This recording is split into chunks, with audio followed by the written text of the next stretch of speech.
Nei prossimi giorni è attesa la relazione finale dell'autopsia sul corpo della mamma 31enne trovata morta sul Piave Aspresiano, inchiesta nella quale è indagato l'ex Primo La Rossa Franco Battaglia. In settimana vertice in procura. Drammatico schianto nel pomeriggio a Fonte, 65enne esce di strada con l'auto che si ribalta, finisce in un fossato e abbatte un palo della luce, 4 persone ferite, una in modo grave.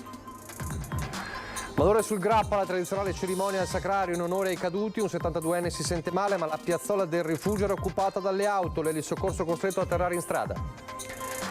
L'amarizia e lo sconcerto dei parrocchiani di Carpesica stamattina a messa, il giorno dopo la notizia del furto di quasi 14.000 euro destinati al restauro del campanile della chiesa. 18enne di Cordignano, aggredito e rapinato dalla collana in una discoteca di Jesolo dove si trova in vacanza con la famiglia. Ladro in fuga, il racconto della mamma. Migranti, il segretario provinciale della Lega, ospite della prima edizione, ribadisce la linea del Carroccio e il no all'accoglienza diffusa. Meglio gli hub, si controllano meglio, dice, ma non nella Marca. Cresce anche nei fiumi e ai laghi veneti il bracconaggio ittico che mette a rischio la fauna dei nostri corsi d'acqua. L'allarme degli esperti, dati preoccupanti. A giorni anche nella Marca Telecom inizierà lo smantellamento delle ultime cabine telefoniche. Dagli archivi storici di Antena 3 rivediamo il momento in cui venivano montati i primi apparecchi che potevano funzionare anche a moneta, cancellando il monopolio del gettone. Telespettatori di Antena 3, buonasera e ben ritrovati. Il telegiornale di Treviso, dunque in primo piano c'è la cronaca e torniamo a parlare del delitto del Piave, l'omicidio di Spresiano. Sarà una settimana decisiva, il summit in procura appunto previsto nei prossimi giorni, mentre si attende il deposito della relazione completa sull'autopsia sul corpo della 31enne Anica Panfile. Dovrebbe essere depositata in procura in settimana la relazione completa sull'autopsia sul corpo di Anica Panfile, la 31enne romena rinvenuta a cadavere il 21 maggio nel Piave Aspresiano. Il pubblico ministero Valeria Peruzzo procede per omicidio volontario. Nel registro degli indagati è iscritto il nome dell'ex Primo La Rossa della Mala del Brenta, Franco Battaglia, ex datore di lavoro della donna e ultimo testimone ad averla vista in vita ad Arcade il giorno della scomparsa. Sempre in settimana in procura dovrebbe svolgersi un vertice sul caso.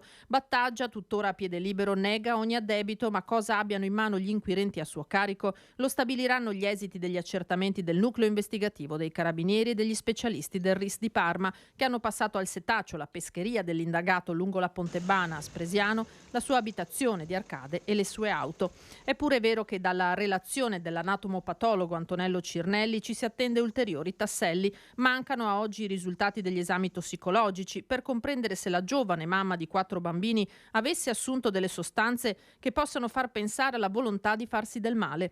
L'ipotesi iniziale del suicidio era tuttavia stata scalzata proprio dall'autopsia, che aveva parlato di un forte trauma alla testa prodotto con tutta probabilità da un corpo contundente. Lo stesso compagno di Anica, Luigino De Biasi, si è sempre rifiutato di credere al gesto estremo, come ribadisce il suo legale, l'avvocato Fabio Amadio. Quello che ha sempre sostenuto fin dall'inizio il signor De Biasi è che lui non crede nell'ipotesi del suicidio. Non c'erano elementi, la signora non aveva particolari problemi di salute, non c'erano questi problemi economici, se non quelli, come sempre detto, di una famiglia che ha 4 figli che deve tirare a campare.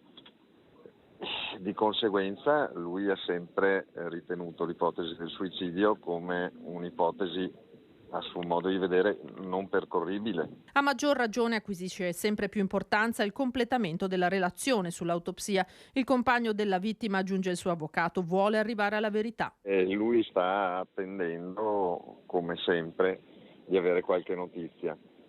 Gli esiti della perizia probabilmente saranno il momento in cui i nodi si verranno a sciogliere, quantomeno per le modalità in cui è venuta a mancare la signora Anica. Aspettiamo questi.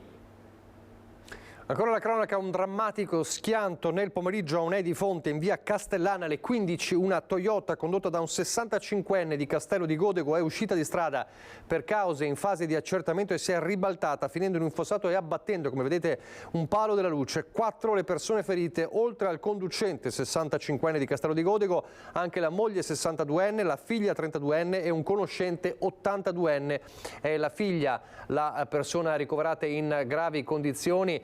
appunto all'ospedale di Treviso, era rimasta incastrata nell'abitacolo, ferite invece in modo non grave le altre 3 persone. Sul posto, oltre ai sanitari del SUEM e i vigili del fuoco, anche i carabinieri della stazione di Asolo e del nucleo operativo e radiomobile della compagnia di Castelfranco Veneto. Bilancio ancora peggiore invece questa mattina, ma ci spostiamo per un attimo a Jesolo. La tragedia avvenuta, l'abbiamo raccontato già nella prima edizione, lungo via Cagamba. Si stava recando al lavoro quando un pick-up lo ha travolto e ucciso. Parliamo di un 34enne bengalese, Nasir Khan, lavoratore stagionale. La tragedia è avvenuta alle 6 tra Jesolo Lido e Jesolo Paese. Era in bicicletta quando lungo la laterale di via Cagamba è sopraggiunto il pick-up Ford condotto da un residente della zona che lo ha colpito da dietro. Il guidatore si è subito fermato e ha chiamato i soccorsi. Sul posto vigili del fuoco, polizia e polizia locale insieme al SUEM. Purtroppo il corpo ormai senza vita del 34enne bengalese è stato trovato dai vigili del fuoco a diversi metri di distanza nel fossato lungo la strada. Malore sul Grappa alla tradizionale cerimonia questa mattina che ogni domenica di agosto si tiene al Sacrario in onore dei caduti. Un 72enne di Preganzol si è sentito male, ma la piazzola per far atterrare l'elisoccorso, la piazzola al rifugio, era occupata dalle auto e così l'elisoccorso è stato costretto ad atterrare in strada. Alla fine è andato tutto a buon fine, resta un po' di rammarico, ecco, per aver visto una piazzola che dovrebbe servire a questo tipo di emergenze e venire usata come parcheggio per macchine così villeggianti, ecco. Piazzola per l'atterraggio dell'elisoccorso occupata sul Grappa. Al personale del SUEM di Pieve, del soccorso alpino e ai carabinieri forestali è toccato bloccare la provinciale e far atterrare l'elisoccorso in strada per caricare un paziente cardiopatico di 72 anni di Preganziol colto da malore durante la tradizionale cerimonia dedicata ai caduti. Abbiamo concordato con la centrale operativa e con il pilota dell'elicottero di incontrarci in un rifugio appena più sotto, che era il rifugio Scarpon a ovest di Cima Grappa. Quando siamo arrivati giù abbiamo scoperto che la piazzola che era dedicata al servizio di soccorso era praticamente invasa da auto parcheggiate dentro la piazzola. Questo ha creato un po' di malumore, diciamo anche di fastidio, perché noi avevamo bisogno dell'atterraggio dell'elicottero. A quel punto non è rimasto altro da fare che far intervenire i carabinieri e bloccare la strada verso Seren. Abbiamo bloccato il traffico con i mezzi da una parte e dall'altra e abbiamo dato indicazione all'elicottero appunto di scendere sulla strada provinciale. Il paziente è stato soccorso comunque senza ritardi, ma rimane una questione di principio. Ma si tratta solo di educazione, di senso civico della gente alla fine, perché se vedi per terra una lettera H che sta per elicottero, in inglese una helicopter, lì è auspicabile che ci vada un elicottero, non una macchina parcheggiata. Non è che l'elicottero di soccorso viene a portare il VIP o l'influencer di turno come siamo abituati in questi giorni, a noi serve per qualcuno sta male, ecco. Adesso a Carpesica di Vittorio Veneto torniamo nella zona che è stata colpita da questo furto di offerte, l'abbiamo raccontato ieri della parrocchia. Al termine della messa questa mattina il parroco ha comunicato ai fedeli quanto era avvenuto, amarezza e grande indignazione tra i parrocchiani. C'è poi un altro avviso del quale penso tanti abbiano già sentito: ci sono stati i ladri a trovarci in Canonica. Carpesica, messa delle 11 del mattino. Al termine della celebrazione, tra gli avvisi, il parroco Don Matteo Darcier comunica anche il furto di 13.800 euro avvenuto in settimana in Canonica, una cifra che comprendeva anche le offerte per il restauro dell'impianto elettrico del campanile. La cosa che dispiace è che non gli esca ai miei, ma gli esca ai vostri. Ecco, quindi sono amareggiato più per questo che per il furto in sé. Ecco, è stata fatta denuncia ai carabinieri, anche l'assicurazione, speriamo di riuscire a recuperare qualcosa. Nella piccola chiesa ad ascoltarlo una trentina di fedeli, la sorte dicono si accanisce. È in corso la conta per i danni che il maltempo ha causato sul tetto di chiesa e canonica e ora questo. La mancanza di segni evidenti di effrazione fa pensare. Mi lascia un po' amareggiati questo fatto qua, perché adesso recuperare tutti quei soldi là non è facile. E qua sono andati sicuramente a colpo sicuro, perché qua non avevano fatto saltare bancomat oppure far tante robe. E adesso che si fa? Adesso aspetteremo la divina provvidenza. Io penso che quelli che l'hanno fatto sono proprio dei delinquenti. Una cosa brutta veramente, cioè anche pensare che tanta gente ha lavorato per diciamo racimolare un po' di soldini e vedere che poi è andata a finire così è veramente brutto. Mi dispiacere così. È proprio vergognoso perché ti fa capire che non si può più vivere bene. È una cosa, non hai parole, non ci sono parole perché adesso l'ho appena detto, bisogna rifare l'offerta per poter, se no porre Don Matteo, come fai a mettere a posto le campane, è impossibile. Il luogo è isolato, ma Don Matteo lo chiama comunque un angolo di paradiso. Paura non ne ho, anzi mi hanno detto più volte se ho paura di abitare qui da solo, isolato, ma paura non ne ho. Fortunatamente siamo assicurati contro il furto, adesso vediamo come e quanto riusciremo a recuperare grazie all'assicurazione. Poi per il resto bisognerà ricostruire anche la somma piano piano. Un 18enne di Cordignano aggredito e rapinato della collana in una discoteca di Jesolo dove si trova in vacanza con la famiglia. Ero lì tranquillo con un gruppo di amici, stavamo parlando, ballando così e mi sento spingere e tirare, proprio è stata una cosa velocissima. Come si è girato, l'ha afferrato per il braccio, ma questo qua ha scivolato via tra la gente e non l'ha più visto. Nelle parole di mamma Erika, il racconto del figlio Emanuele, 18 anni, aggredito e rapinato della collana d'oro in una nota discoteca di Jesolo, dove la famiglia di Cordignano si trova in vacanza. Il ragazzo era appena arrivato nel locale, poi l'azione fulminea. Ha fatto appena in tempo a vedere il suo aggressore prima che scomparisse nella folla. Poi è andato dal buttafuori, perché gli ho detto vai dal buttafuori, cosa vuoi fare? Non puoi fare niente. E ha esposto il fatto al buttafuori e lui gli ha detto che erano al corrente di questa cosa, che è successo più volte, però finché non li trovano nel momento del misfatto non possono far niente. Shock e rabbia anche per il valore affettivo e non solo economico dell'oggetto rubato. Era una collana che gli era stata regalata dallo zio e quindi era un valore affettivo e sì, lui ce l'aveva sempre su, era andato anche ai viaggi scolastici, era andato all'estero, in Spagna, in Austria, era andato a fare una vacanza in Sardegna, non è successo niente, siamo venuti qua una settimana a Jesolo e niente, è successo questo. La famiglia ha presentato denuncia ai carabinieri. Tanta amarezza per quello che è successo, insomma. Non bisogna tacere, infatti siamo andati a fare denuncia, come abbiamo sentito più volte alla televisione, di non star zitti, di denunciare i fatti. La politica adesso, il segretario provinciale della Lega Dimitri Coin, ospite della nostra prima edizione per parlare di migranti e autonomia, e sull'accoglienza viene ribadita la linea ferma del Carroccio al termine di una settimana invece di messaggi importanti del sindaco Conte al governo. Sentiamo. I grandi hub, probabilmente dal mio punto di vista è meglio che queste persone siano concentrate in luoghi dove possono essere comunque controllate, perché intanto non sappiamo chi sono, non avendo la maggior parte di essi o con la quasi totalità di essi documenti, che è la cosa più importante che questi dovrebbero avere e invece non li hanno, quindi sono chi dicono di essere. E quindi è già una situazione particolare. E il fatto di poter comunque gestirli all'interno di centri, secondo me è comunque meglio che non un'accoglienza diffusa. Le parole del segretario provinciale della Lega arrivano al termine di una settimana nella quale dalla bocca del sindaco di Treviso Mario Conte sono risuonate parole forti nei confronti del governo, culmine di una polemica anche interna alla Lega sulla gestione dei migranti, ma non solo. Vedi la voce fondi PNRR. Un alzare il tiro che Coin stoppa, o meglio cerca di ridimensionare. Mario è comunque sindaco di Treviso, presidente di ANCI Veneto, e le riflessioni che fa su tanti temi sono anche dettate dal fatto di avere questo ruolo assolutamente importante, che non è un ruolo politico-partitico, ma è un ruolo amministrativo che coinvolge tutte le sensibilità dei sindaci del Veneto che fanno parte dell'ANCI e a sua volta si deve relazionare con l'ANCI a livello nazionale.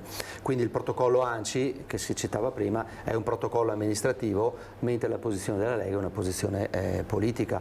Insomma, pare voler dire il segretario trevigiano, Conte affronta un ruolo delicato, ma le cose in Lega non sono mai cambiate. Noi abbiamo sempre quella di non andare nella direzione dell'accoglienza diffusa, ma per un motivo molto semplice, perché poi nel corso degli anni queste persone che comunque verranno accolte e distribuite sul territorio rischiano sinceramente ed effettivamente di restare in capo ai comuni e in capo alla collettività, con situazioni anche di cittadini italiani che vivono davvero momenti, in un periodo difficile, situazioni particolari ai quali si fa fatica a dare risposta. Ma pensare che l'immigrazione possa riversarsi in Italia o possa comunque venire in Italia e trovare un'accoglienza che non siamo in grado di gestire è un po' una forzatura. E allora meglio gli hub, più facili da controllare, spiega Coin, ma non certo a Treviso, e su questo concorda con il sindaco del capoluogo. Succederà che altre province dovranno accollarsi?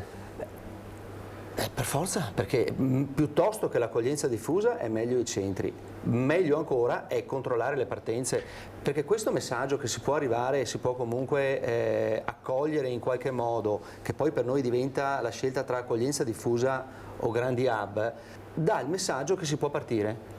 E quando si parte, abbiamo visto anche in situazioni recenti che le morti in mare sono di centinaia di persone al colpo. Altro fronte aperto di insofferenza, quello sull'autonomia, priorità di governo, ribadisce il deputato, con i tempi però che servono, tanto da trovarsi d'accordo più con il coordinatore regionale di Fratelli d'Italia Luca De Carlo, c'è tempo in tutta questa legislatura, ha detto, che con il governatore Luca Zaia, per il quale quello del 2024 è l'ultima spiaggia per l'esecutivo Meloni.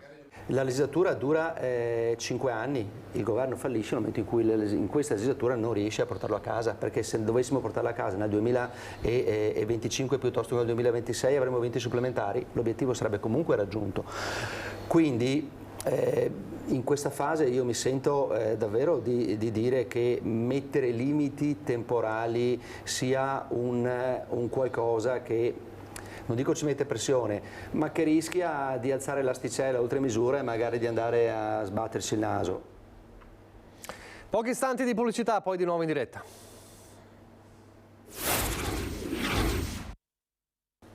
Rieccoci in diretta, ripartiamo da un allarme che riguarda i fiumi e i laghi della Marca e del Veneto anche in generale. È l'allarme sul bracconaggio ittico che mette a rischio la fauna dei nostri corsi d'acqua, ma anche un intero settore, quello della pesca sportiva, che attira ogni anno migliaia di turisti.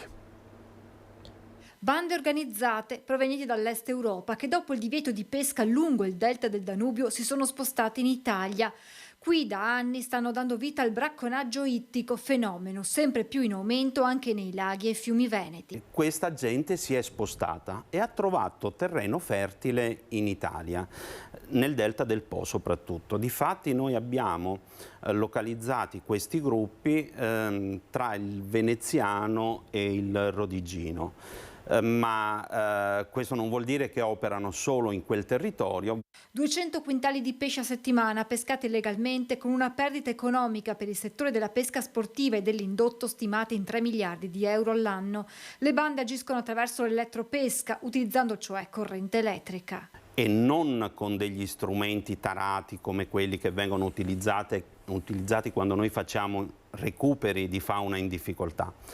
Praticamente è collegato a delle batterie di camion o macchine, buttano i cavi in acqua o questo attrezzo e quello che c'è nell'area, nelle vicinanze, muore tutto. Raccolgono il pesce nei sacchi che poi dopo viene anche portato al di fuori del nostro territorio nazionale in condizioni igieniche pietose. Spesso troviamo anche sugli scaffali dei nostri supermercati.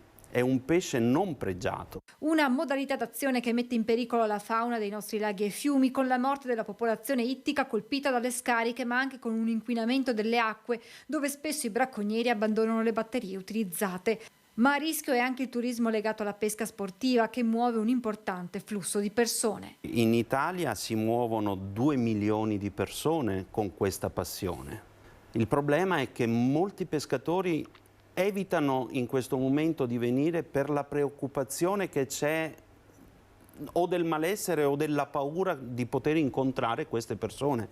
Non più di un paio di settimane fa sul Po c'è stata un'aggressione.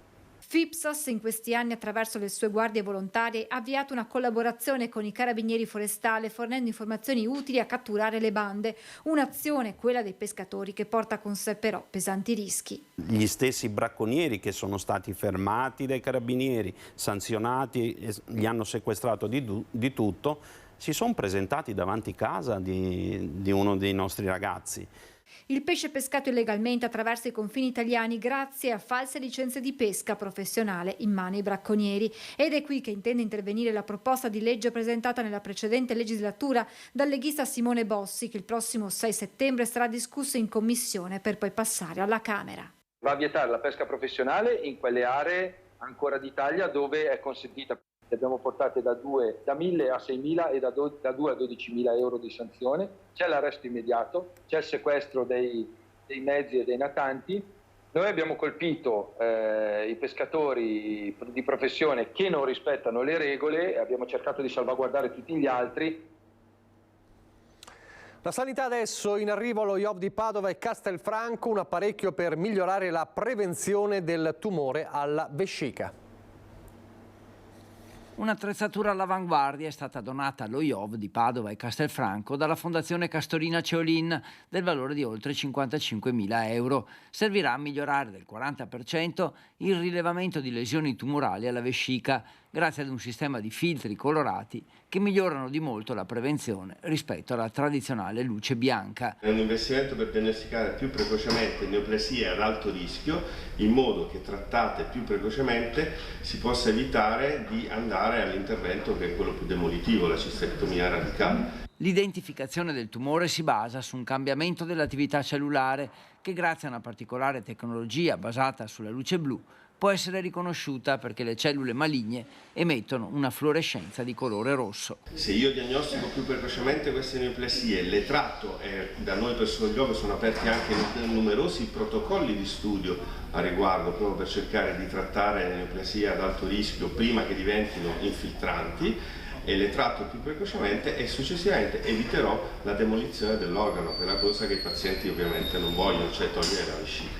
Salgono così a oltre 200.000 gli euro donati dalla Fondazione, che nel 2021 ha dotato l'ospedale Busonera di un ambulatorio urologico completo di attrezzature all'avanguardia per un valore complessivo di 150.000 euro e qualche mese fa ha sovvenzionato le illustrazioni fiabesche sulle pareti della radioterapia IOV di Padova a misura di bambino. Dopo ben 6 settimane di lavoro si è chiusa la quarta edizione trevigiana del progetto Ci sto a fare fatica, coordinata dalla cooperativa Chiricù di Montebelluna, che ha coinvolto quasi 1.000 adolescenti nella sistemazione dei beni pubblici dei loro comuni. 5 ambulanze pulite, 3 archivi comunali sistemati, una baita alpina rimessa in ordine, un antico portone restaurato. Sono solo alcuni degli interventi portati a termine dagli 890 ragazzi e ragazze della Marca che hanno aderito al progetto Ci sto a fare fatica, sotto la regia della cooperativa Chiricù. Gli adolescenti, tra i 14 e i 19 anni, si sono dedicati per 6 settimane a lavori di sistemazione dei beni pubblici nel loro comune di residenza, sistemando complessivamente 305 panchine e tavoli pubblici, ripulendo 29 parchi e giardini, rimettendo a nuovo 108 murales e tinteggiature, ripristinando 56 balconi e ringhiere. È un progetto che richiede tantissime energie, tantissima organizzazione. Abbiamo messo in campo molti volontari, molti educatori e molte amministrazioni che hanno fatto sì che quasi 1.000 ragazzi anche quest'estate potessero mettersi in gioco. La Marca è stata tra le prime province a livello nazionale ad avviare l'edizione 2023 del progetto Ci sto a fare fatica, che ha coinvolto ben 89 squadre di lavoro in 32 comuni delle province di Treviso e Belluno. Ogni gruppo era composto da circa 10 ragazzi guidati da un tutor e da un tuttofare che ha trasmesso loro le competenze tecnico-artigianali del lavoro sul campo. Tra i comuni che hanno registrato le maggiori adesioni, quelli della Castellana con Castelfranco capofila. Pensiamo che possa essere un percorso che aiuta a valorizzare e a avvicinare i ragazzi al senso civico, al mettersi a disposizione per la cura di quegli ambiti comunali, di quegli ambiti insomma di pubblico che talvolta sono trascurati da alcuni giovani stessi. Chiusa questa edizione, si pensa già alla prossima. A fine anno si apriranno le preadesioni per il 2024. Noi siamo pronti anche per realizzarlo il prossimo anno e per coinvolgere nuovamente centinaia di ragazzi nell'occuparsi dei beni comuni e del proprio territorio. A Zara Branco adesso la grande festa ieri per i 100 anni di Annite Schiavinato, circondata dall'affetto dei 3 figli, 7 nipoti e 10 pronipoti che assieme all'assessore alle politiche sociali Lucia Scattolina hanno celebrato insieme la donna il traguardo. Nata il 5 agosto 1923 a Sant'Alberto di Zara Branco, Annite rimase orfana della mamma a 5 anni ed è stata cresciuta dal papà e dai fratelli. Ha cominciato a lavorare molto presto in fabbrica, una donna dal carattere forte e indipendente che ha guidato fino a 84 anni. Era anche sposata con Salvatore Tavella, reduce di Cefalonia, scomparso nel 2003, alla cui memoria la donna ha ricevuto diversi riconoscimenti negli anni. Questa è la foto della festa, la foto finale per i 100 anni. Ci uniamo agli auguri per Annite Schiavinato. Dalla prossima settimana anche nella marca Telecom inizierà lo smantellamento delle ultime cabine telefoniche rimaste sopravvissute ai telefonini. Alla fine davvero di un'epoca nata con i primi apparecchi pubblici nelle osterie, ma soprattutto caratterizzata dai famosissimi gettoni in rame diventati oggetto oggi di culto. Allora, con il consueto servizio storico della domenica torniamo all'estate, l'agosto del 1987, quando a Treviso venivano montati i primi apparecchi pubblici che potevano funzionare anche a moneta, cancellando quindi il monopolio del gettone, ma anche, purtroppo, ieri come oggi, c'erano già i vandali che si divertivano a danneggiare beni di utilità come appunto le cabine telefoniche. Allora il servizio della nostra storia.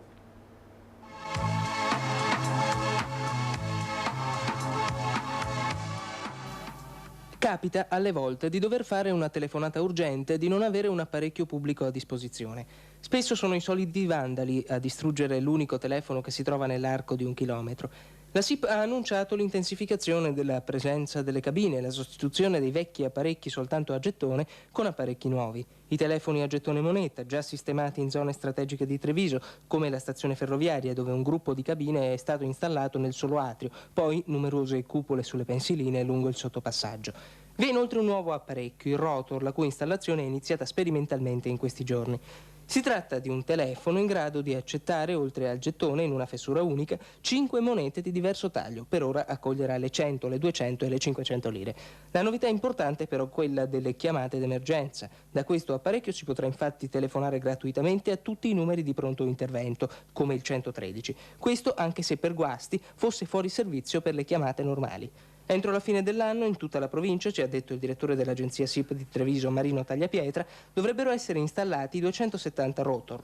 L'operazione rinnovo cabine è ormai iniziata da tempo. Nelle immagini vediamo alcuni dei luoghi cittadini dove è già stata ultimata. Per installare le cabine è necessaria l'autorizzazione del comune. Tra non molto anche in città qualche cabina nuova dovrebbe esserci. Antonio Meucci forse non pensava neppure lontanamente che la sua invenzione sarebbe diventata una comodità. I vandali forse non lo hanno ancora capito. Davvero immagini incredibili, sembra passato un secolo, invece era l'agosto del 1987. Vi lascio alle previsioni del tempo, grazie per averci seguito, arrivederci.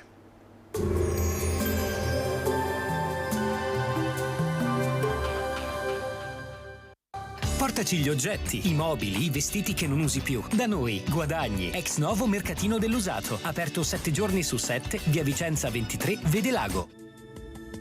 Benvenuti al Meteo, previsioni per lunedì 7 agosto. Sul Veneto inizio di una fase di alta pressione persistente. Non sono attese precipitazioni, cielo sereno o poco nuvoloso con temperature senza variazioni di rilievo, minime tra i 12 e i 17 gradi, massime sui 26-27 gradi. Sul Friuli Venezia Giulia al mattino prevalenza di cielo sereno o poco nuvoloso, nel pomeriggio variabile con maggiore nuvolosità sulle zone orientali e in montagna dove sarà possibile qualche isolato rovescio temporale. Temperature minime comprese tra i 13 e i 18 gradi, massime sui 24-25 gradi. Sul Trentino Alto Adige tempo molto soleggiato, fresco e ventoso, temperature inferiori alla media stagionale, ma in ripresa a partire da mercoledì. Minime comprese sui 10 gradi, massime tra i 23 e i 24 gradi. Dal meteo è tutto, arrivederci.